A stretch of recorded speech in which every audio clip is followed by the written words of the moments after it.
Olá, graça e paz a todos. Eu sou o pastor Gilber Donizete, editor do blog Cristianismo Radical, e peço que desde já você dê o seu like aí, o seu joinha no vídeo, se inscreva no canal, caso já seja inscrito, indique ele para mais alguém, para também ser abençoado, né, com as postagens, com os vídeos que estão ministrados. Hoje nós vamos ministrar sobre a lição da CPAD, lição adulto, né, de número 7, a lição que fala o ministério da igreja. Mas, juntamente com essa lição, eu gostaria de fazer também alguns comentários sobre a lição anterior, a lição de número 6, porque essas duas lições, elas interagem muito bem, né?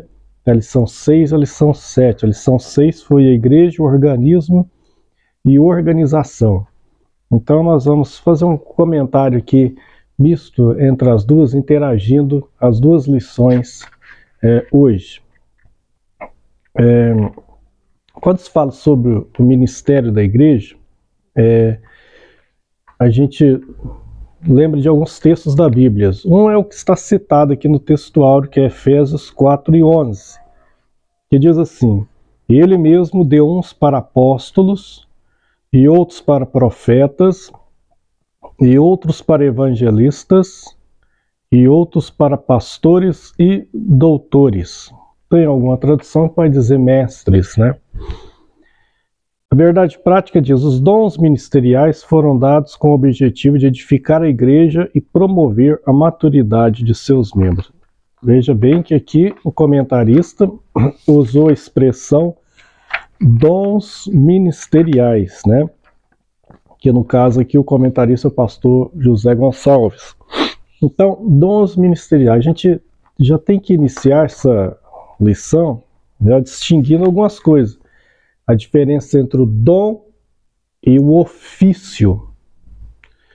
Diferença entre o dom e o ofício ministerial. Mas por quê? Não é igual? Nem sempre. Às vezes coincide da pessoa exercer o ofício e ter o dom ministerial, mas nem sempre. Às vezes ele pode exercer um ofício e ter o dom para outra coisa, ou às vezes exercer o ofício e nem ter o dom, para exercer o ofício ministerial, né? Existe todas as situações. Existe a situação dele exercer o ofício e ter realmente o dom ministerial para aquilo. O dom, ele é dado por Deus, né? É Deus quem dá. Então, você não... É uma dádiva divina, a Bíblia. E ele mesmo, quem? Paulo está falando de Jesus. Quando depois da sua morte e ressurreição, depois da ressurreição, ele então subiu ao alto e deu dons aos homens. É isso que ele está falando. Ele mesmo, Jesus, deu dons à sua igreja. Bom, aí nós vemos aqui no tópico 1, que fala assim: o ministério sacerdotal de todo o crente. E aí ele volta lá para o Antigo Testamento, onde mostra que antes de instituir os ministérios do Antigo Testamento, primeiro havia a era patriarcal, né? A era dos patriarcas, né? De Abraão até José. Acredita-se que o Jó também viveu na época patriarcal. Então, nessa época patriarcal, o próprio patriarca fazia função de sacerdote. Então, a gente vê na Bíblia tanto Abraão, Isaac, Jacó, Jó, oferecendo sacrifícios pelos filhos, né, pela família, por toda a comunidade que ele liderava, porque o patriarca ele era líder, né, de uma comunidade, não somente a sua família, mas havia um entorno ali em volta dele, e a gente vê eles levantando altares, né, oferecendo sacrifícios, intercessão, ou seja, fazendo uma função sacerdotal. Então a gente vê primeiro os patriarcas. Depois, com a saída do povo do Egito, a Deus, através de Moisés, institui então o ministério sacerdotal mesmo. E aí restringiu esse ministério sacerdotal a uma tribo específica, né?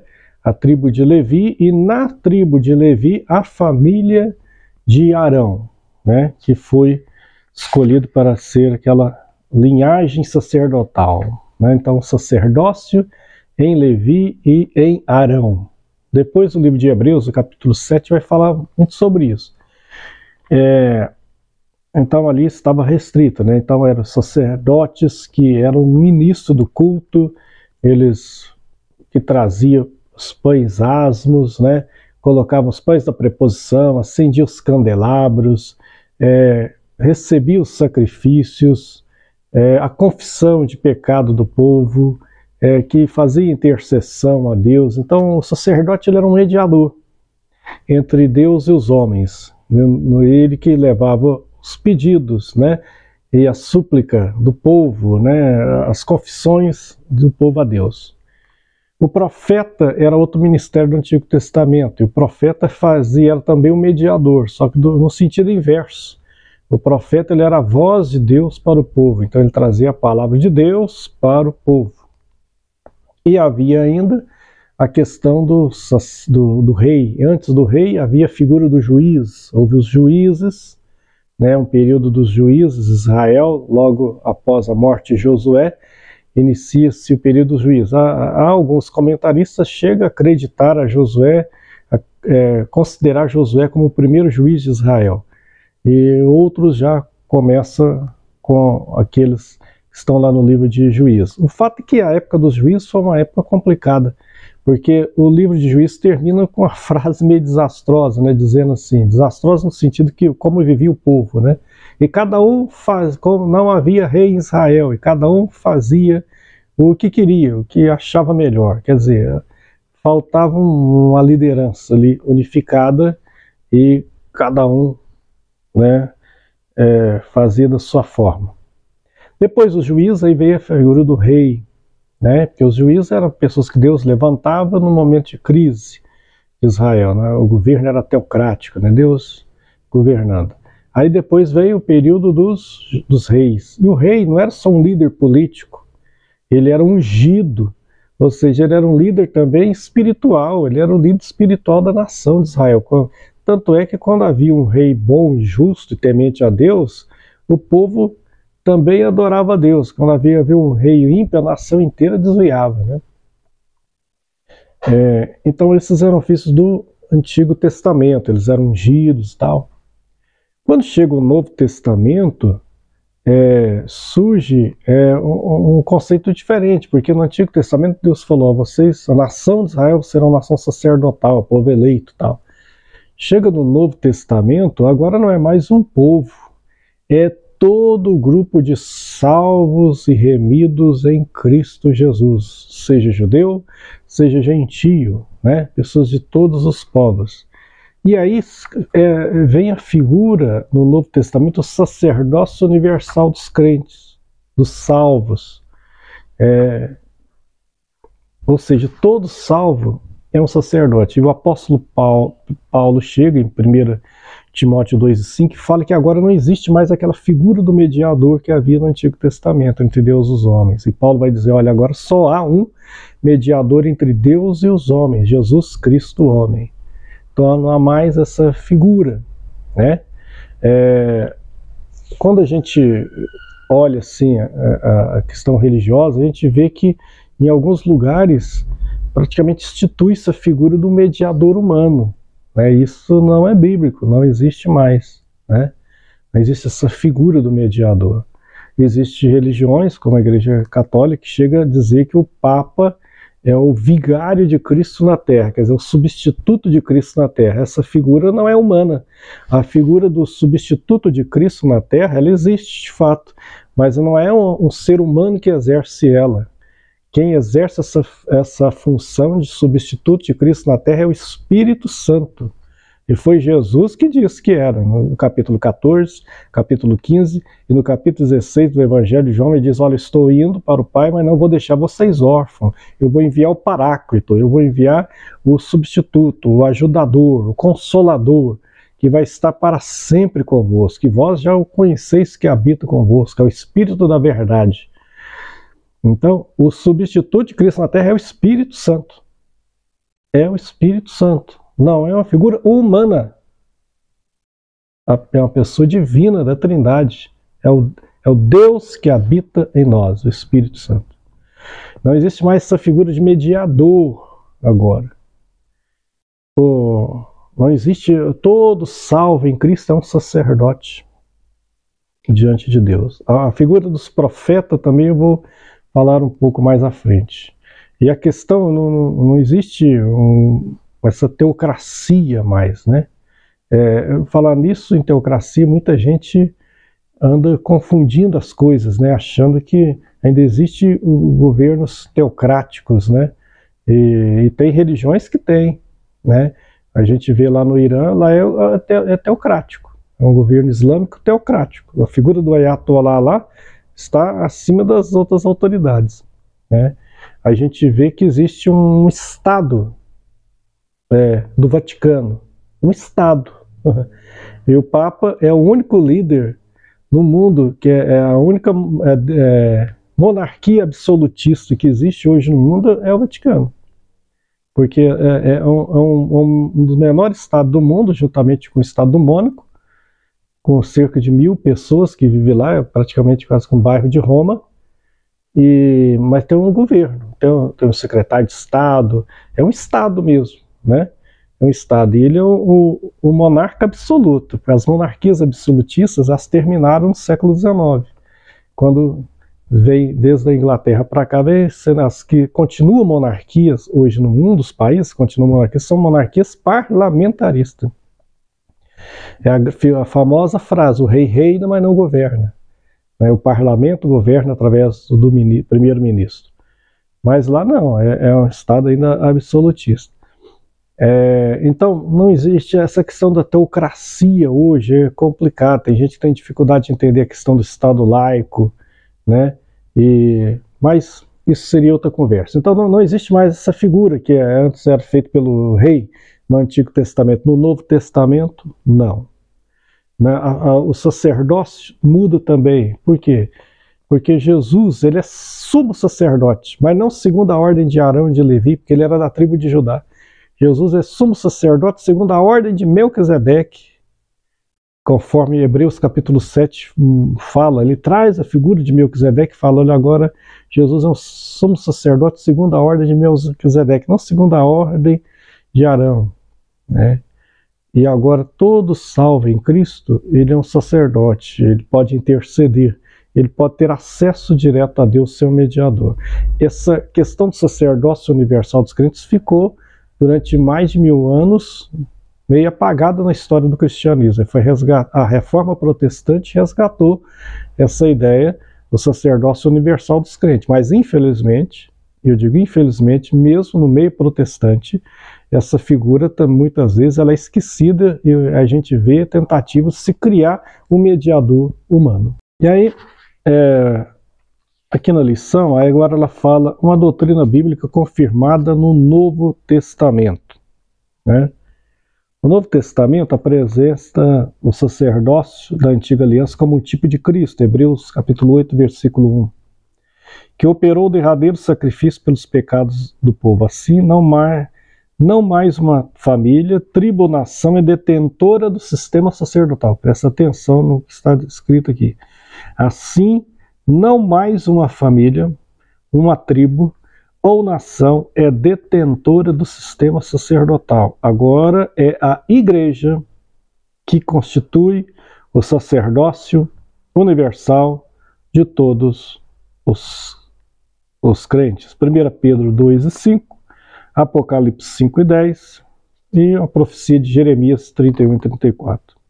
Então, logo debaixo da aliança antiga, o sacerdote era um ministro do culto. Agora, sob a nova aliança, como sacerdotes, cada salvo em Cristo, cada cristão, oferece o próprio corpo em sacrifício vivo. Quer dizer, não está falando de sacrifício vivo no sentido literal, de alguém se sacrificar e imolar no altar e se matar. Não é isso que ele está falando.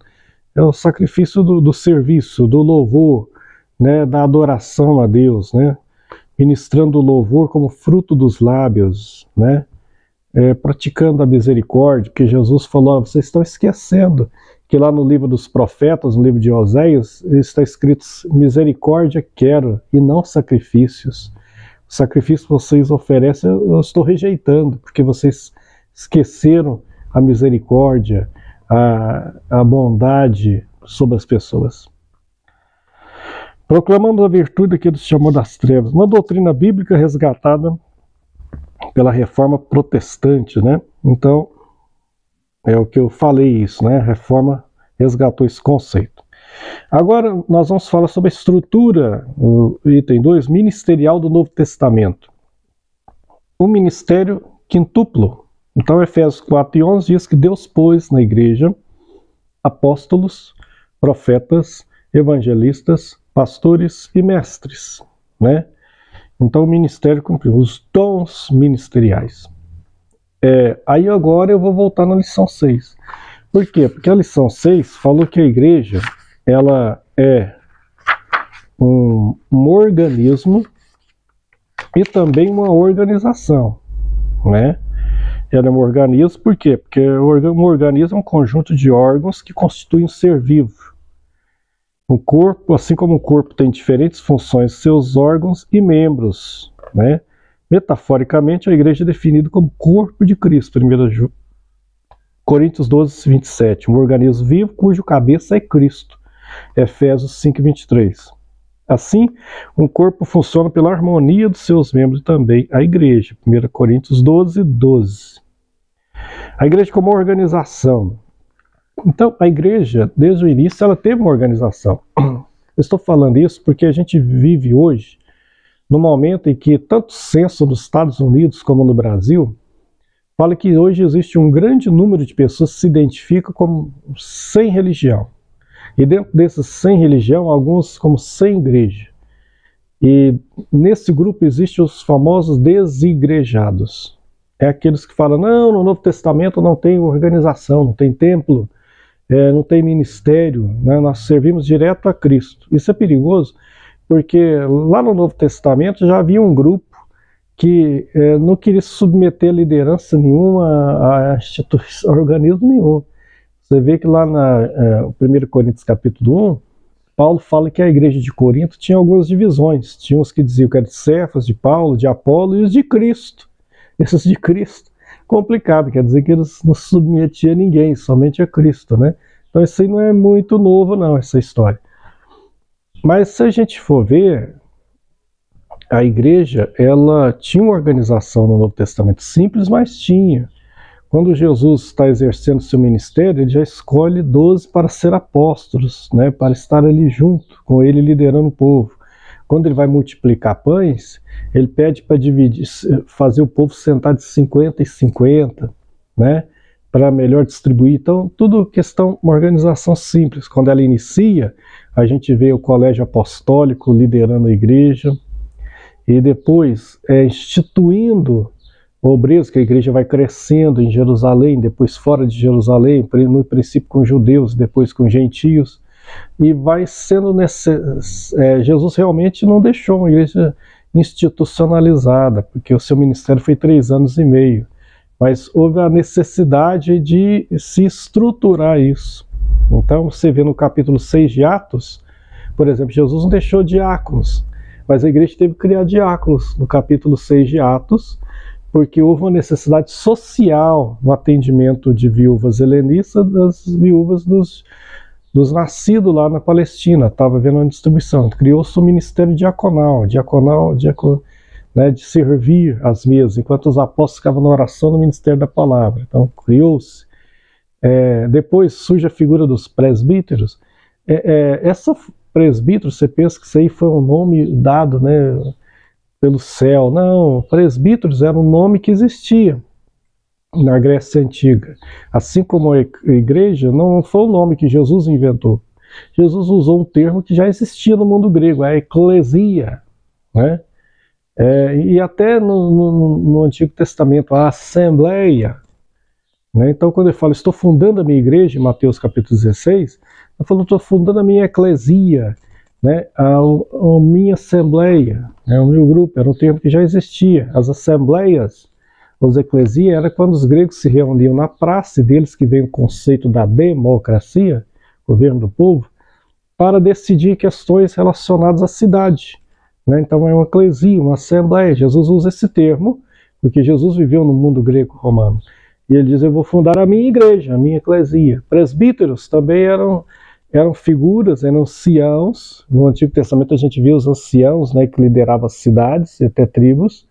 E havia também os anciãos no mundo grego, chamado presbíteros, que eram pessoas que lideravam uma comunidade ali. Então, era como se fossem vereadores, prefeito, alguma coisa assim. Eram pessoas que estavam liderando a comunidade. Quando a igreja institui presbíteros, era um termo que já existia. Só que agora eram oficiais para trabalhar em função da igreja, né? Os presbíteros. Então, você vê lá, Atos capítulo 14 já vai falar de presbíteros, ancião. Atos capítulo 15, a igreja tem que fazer um concílio para resolver questões relativas à entrada, à comunhão de gentios na igreja. Então a igreja vai se organizando. Você vê nas epístolas de Pedro, de Paulo, Paulo principalmente falando que em cada cidade elegeu diáconos e presbíteros. Ele vai falar de bispos também, um outro conceito, né? Que era um supervisor, um superintendente de igrejas. Então ele era um organismo vivo.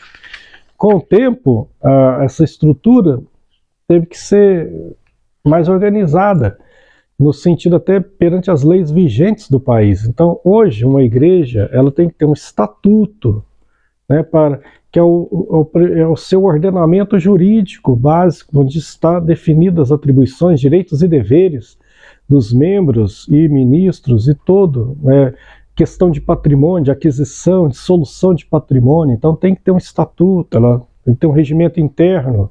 Então, existe um nível, pelo menos mínimo, de organização que tem que ter de institucionalização.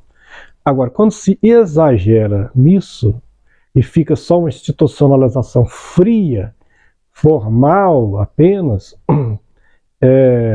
olhar pelo lado, vamos dizer assim, como que quase que moldes empresariais, né? Apenas, aí tem que tomar alguns critérios, alguns cuidados. Mas a igreja tem que ter, né, a sua parte institucional. E aí existe que agora nós estamos entrando aqui na questão das funções, né, nos dons ministeriais, e aí eu quero voltar na questão do ofício, porque eu falei que tem diferença de ofício e dom. Então a gente primeiro vê que existem sistemas de governo diferentes nas igrejas. A igreja católica ela é episcopal, quer dizer, o bispo é que lidera a igreja, né? Então na igreja católica tem a função do bispo, que alguns chegam a comandar uma diocese, e arquidiocese, aí é chamado de arcebispo, e existe a figura do Papa, que é bispo de Roma, bispo daquilo, patriarca, disso, daquilo, né? Assim como na igreja ortodoxa tem um patriarca, então um bispo sobre outros bispos. Tem a figura do padre, o padre é chamado presbítero na igreja católica, né? E tem o diácono permanente e o diácono permanente, aquele que vai para o seminário e se torna diácono e depois padre, então é só um período limitado. E tem o diácono permanente, que é aquela pessoa que é casado e é separado para o ofício diácono. Na igreja católica, durante muito tempo, ficou meio parada a questão do diácono. Quem voltou depois de séculos a função do diácono na igreja católica foi o Papa Paulo VI. Igrejas protestantes são também episcopais, a igreja anglicana, né? E as igrejas neopentecostais, elas são episcopal. Então, o governo episcopal é o que o líder, né, é o bispo, né? Ela é dirigida pelo bispo. A igreja metodista também tem bispos. Você vê a igreja universal do Reino de Deus, né? Eles têm bispos, é um sistema episcopal lá. E mesmo quando não usa esse nome, mas é um sistema de governo mesmo. Então você vê a Igreja Mundial do Poder de Deus, usa o termo apóstolo, né, Valdomiro, mas o modelo de governo é episcopal.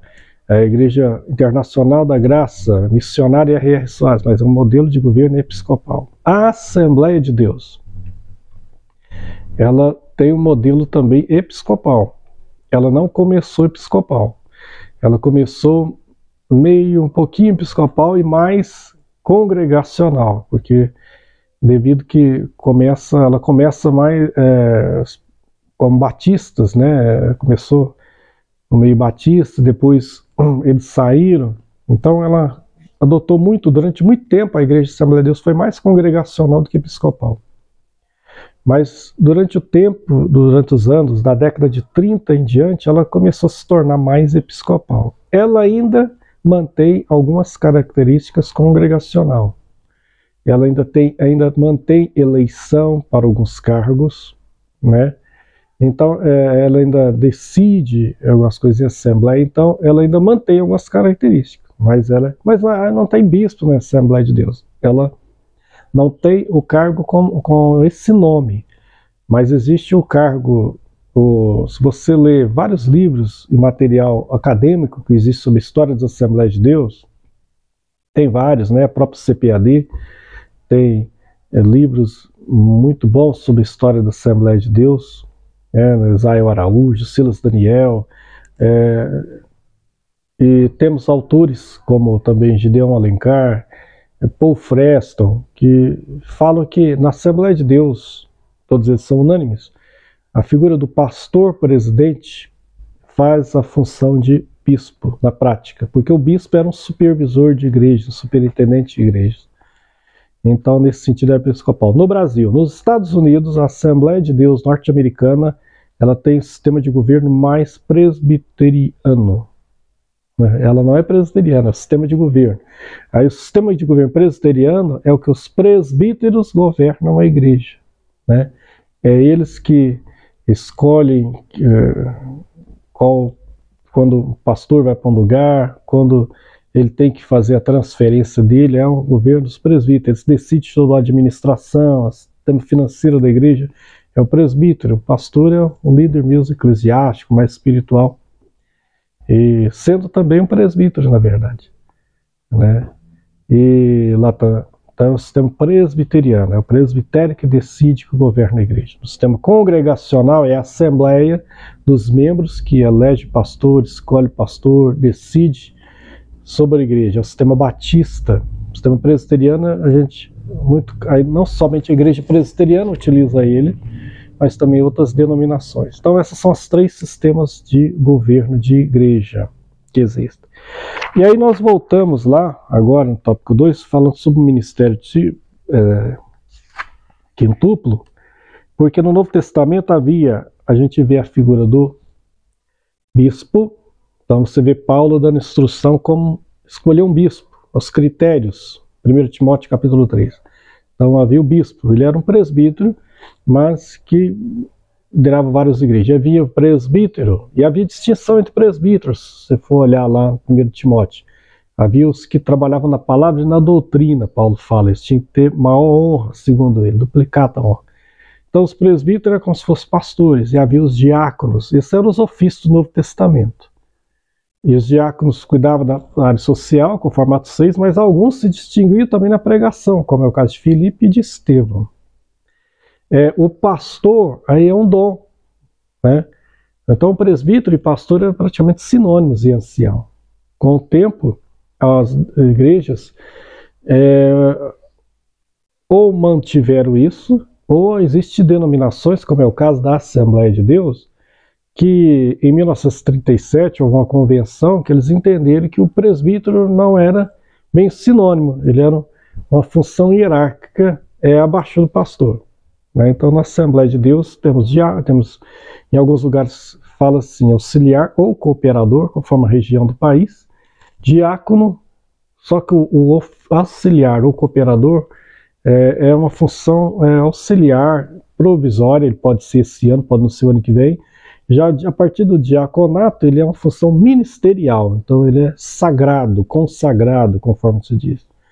Então existe o diácono, depois o presbítero, ele é uma função intermediária, existem presbíteros em muitos lugares que dirigem igrejas em cidades e bairros e tal, e ele pode, sob a autoridade do pastor, efetuar batismo, celebrar casamento, celebrar ceia, sob a autoridade do seu pastor, mas ele não é o pastor. E aí existe outra função, que é a questão do ministro do evangelho na convenção assembleana, que é evangelistas e pastores, né? Então isso no caso de ofício, né?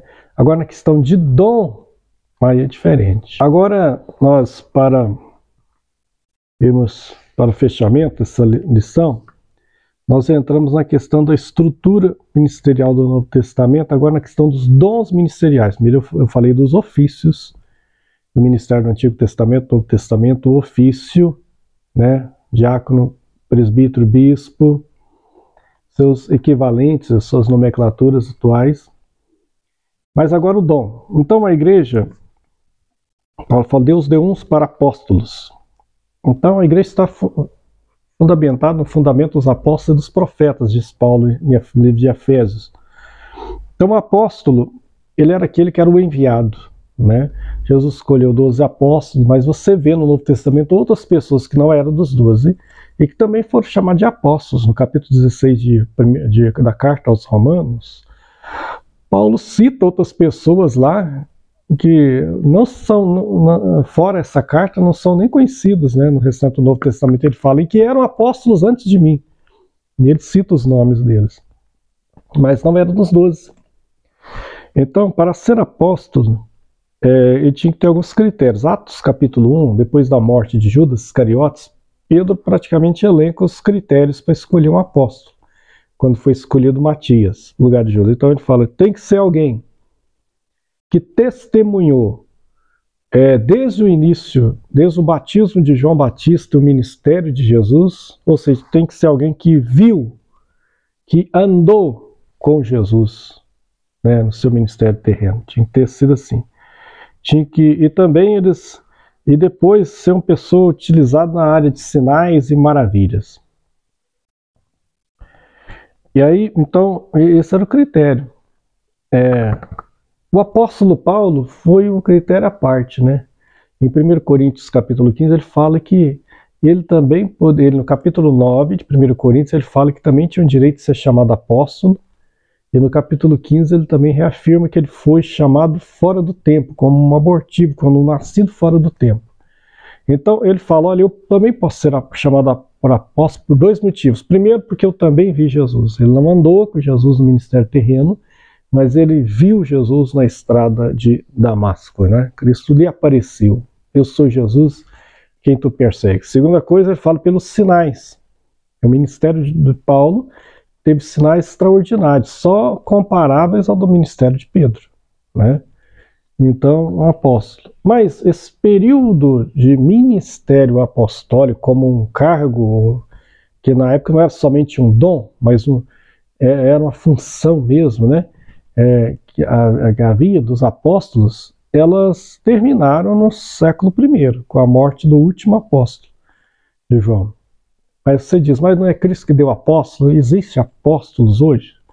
Existe dons apostólicos, o dom continuou. Pode ter uma pessoa nos dias de hoje que tem um dom de apóstolo, mas não o ofício ser separado como o apóstolo, igual a gente vê por aí. Nos anos 80, e principalmente nos anos 90 para cá, surgiu um movimento chamado Restauração Apostólica. Eu me lembro, lá pelo ano de 93, eu comprei um livro de Morris Cerullo, que ele falava sobre a restauração dos 5 dons, que a igreja tinha que ter a restauração dos 5 dons. Esse movimento também veio através de Peter Wagner, nos Estados Unidos, restauração apostólica, que juntou com o movimento de crescimento celular das igrejas, com David Yong-Shu na Coreia, né? Que apesar que o David Yong-Shu nunca arvorou para si o título de apóstolo, mas esse movimento ganha força principalmente na Colômbia, com César Castellanos, e eles começam então a ungir apóstolos, a ungir apóstolos no mundo, ungir apóstolos no Brasil, e eu não consigo ver base bíblica para isso, porque o apóstolo tinha que ter aquelas credenciais que os de hoje não têm. Por quê? Eles não viram Jesus e nem têm os sinais, né, que Paulo e Pedro tiveram. Então, não tem como que os apóstolos foram apóstolos porque foram constituídos pelo próprio Jesus. E Paulo teve o seu apostolado reconhecido pelos demais apóstolos. E agora os de hoje, quem que instituiu eles, né? Quem que instituiu eles? Apóstolos, né? Então, hoje existe o dom, a pessoa pode ser um enviado, um missionário, um plantador de igrejas em lugar que não há, ter um ministério poderoso, ter um dom apostólico, mas não o ofício de ser um apóstolo. Esse eu não vejo sentido bíblico mais para os dias atuais, né? Apóstolo nesse sentido não há mais, né? Então a gente pode dizer que alguns missionários, né, da história tiveram um dom apostólico, né, implantaram igrejas em lugares tão difíceis, em países tão remotos, e foram verdadeiros apóstolos, né, e muitos deles nunca usaram esse título ou reivindicaram esse título. Antes eram chamados de missionários, pastores, mas eram verdadeiros apóstolos no sentido do dom. O segundo dom é do profeta. O profeta era alguém inspirado a falar em nome de Deus. A gente vê profetas no Antigo Testamento, os profetas canônicos, aqueles que escreveram textos canônicos, e profetas que não escreveram textos, mas eram profetas, né, como Elias, Eliseu. Não escreveram nenhuma linha, mas de livro, no sentido de livro, mas eram profetas, né? Então a gente vê o profeta, né, aquele dom. No Novo Testamento a gente também vê profetas. Só que aí tem uma distinção. No Novo Testamento a gente vê profetas como Ágabo. No Novo Testamento era chamado de profeta, o profeta Ágabo. Ele era profeta. Mas você não vê ninguém consagrando ele profeta. Vamos ungir aqui o profeta. Não. Então era um dom, né? Ele era reconhecido pelo dom que tinha, né? Não um ofício, porque no Antigo Testamento o profeta ele era, né? Ele não era só um dom, ele era um ofício mesmo, né? Então você vê os profetas do Antigo Testamento num sentido diferente no Novo. No Novo Testamento você vê também pessoas que profetizam, mas que não são profetas. Tem essa distinção. Então, Atos, você vê que Filipe tinha 4 filhas que profetizavam, donzelas que profetizavam. Mas a Bíblia não chama de profeta, fala que elas profetizavam. Mas fala que Ágabo era profeta. Então, lá em 1 Coríntios capítulo 14, Paulo fala que todos podem profetizar. Mas não significa que todos são profetas.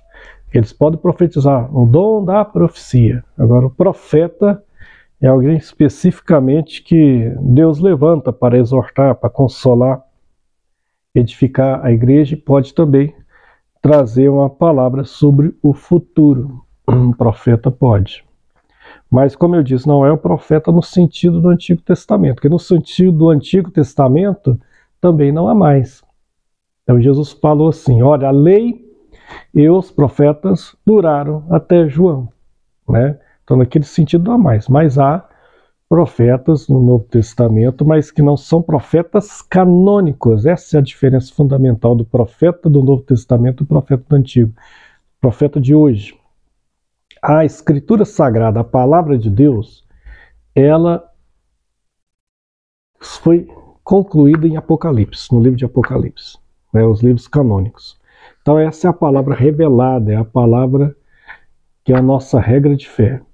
Tudo aquilo que for profetizado, estiver de acordo com essa palavra, amém, a gente recebe. Mas tudo que for profetizado, mas estiver de desacordo com ela, nós temos que rejeitar.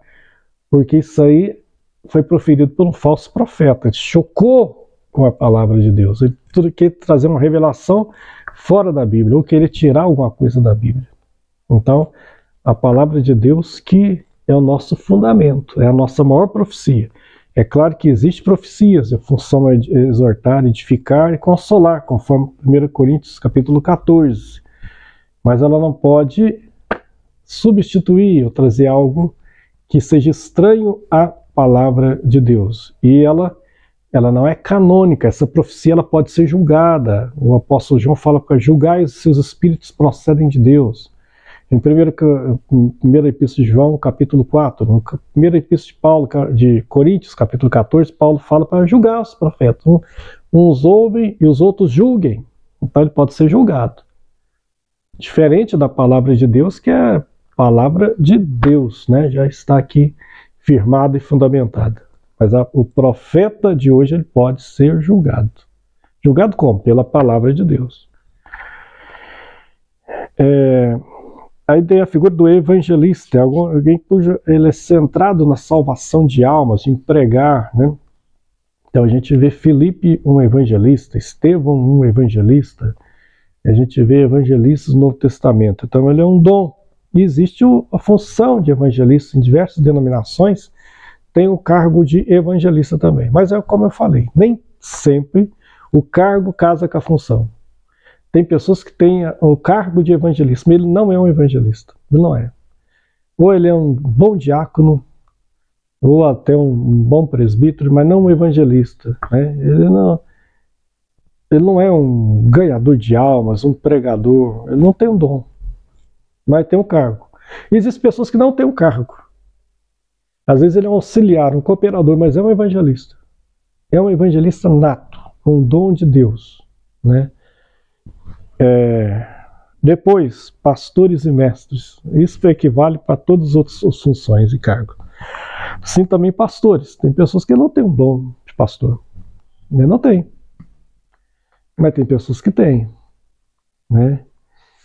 E também tem um dom do mestre, do mestre e doutor, que é aquele que o dom dele é ensinar a palavra de Deus com maestria mesmo, como mestre. É um dom dado por Deus.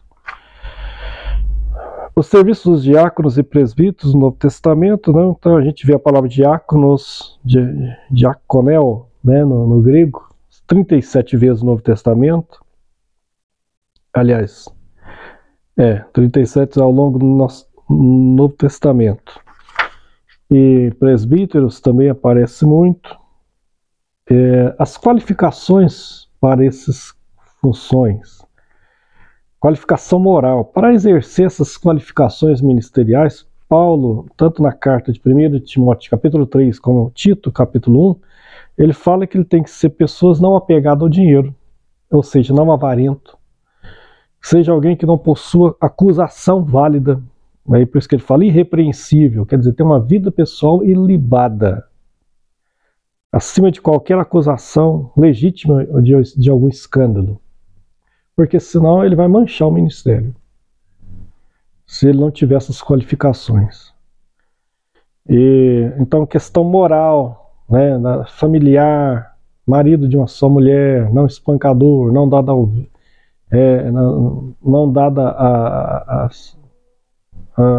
a questão da bebida, né, não avarento, na questão do dinheiro. Então eu falo qualificações morais. Bom marido, bom pai de família. Qualificação de natureza social. Então, não soberbo, quer dizer, não arrogante, não orgulhoso. Não pode ser uma pessoa de difícil convívio social. Não sabe lidar com as pessoas. Como é que uma pessoa dessa vai ocupar cargo no ministério se não dá conta de lidar com as pessoas? Pensando que ministério é servir as pessoas, servir a igreja. Então, se ele não dá conta de ter convívio social, ele não tem como exercer um cargo ministerial. Então, pessoas truculentas, violentas, não têm condição de exercer cargo ministerial. Não pode. Né? São pessoas que formam um temperamento descontrolado, né? Completamente descontrolado. O obreiro tem que ser temperante, moderado, Paulo vai dizer em suas epístolas. Qualificações para o ministério, de acordo com as cartas, elas têm que ser claras, né, para esse exercício do ministério para servir a igreja. Concluindo nessa lição, nós vimos que aí eu vou fechar com as duas conclusões, né? A primeira conclusão da lição 6 ficou claro que as Escrituras destacam a igreja como um organismo vivo e organizado, no aspecto, juntamente com os presbíteros e diáconos, o corpo apostólico dava corpo e forma ao ministério local da igreja neotestamentária. Embora a igreja possuísse uma organização simples, ela existia. E agora, na atual conclusão, a gente viu que a doutrina do sacerdócio universal dos crentes é inteiramente bíblica. Todo crente tem privilégio de se apresentar a si mesmo diante de Deus e outros diante de Deus. E vimos que Deus pôs na igreja alguns para exercício de determinadas funções específicas. Esses ministérios devem ser vistos como dons de Deus à igreja. É isso. Nós encerramos essa lição. Eu espero ter conseguido atingir o objetivo. Fizemos um misto, a lição 6 e 7, falando sobre o ministério da igreja e também a igreja como organização e organismo. Muito obrigado por você estar nos assistindo. Indique esse canal a outros, né? Se inscreva, indique mais e até o próximo vídeo. Até lá, se Deus quiser.